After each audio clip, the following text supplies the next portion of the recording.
More news today, Australians are getting poorer, still getting poorer. And the Albanese government is now getting desperate, trying to find a way to look like it's doing something about it. I mean, today's inflation figures, 7%. Now, good, that's down from the 7.8% in December, so it's an improvement. But it's still way higher than the rises in wages. So you've got to ask when it's going to end. Joining me is the panel, Michael Costa, former New South Wales Labor Treasurer, and Garth Hamilton, Liberal Senator from Queensland. Michael Costa, inflation down from 7.8% to 7%. Is that a sign that we are now getting out of the woods?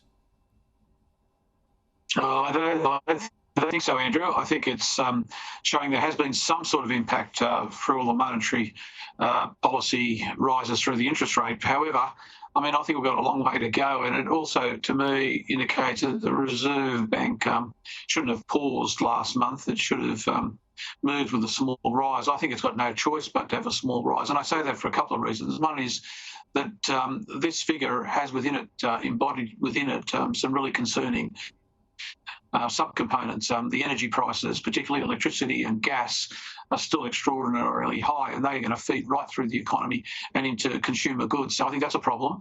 But more importantly, we've got a budget position that is still expansionary. I know there's talk of the budget deficit coming down from what was projected end of last year, but it's still an expansionary budget.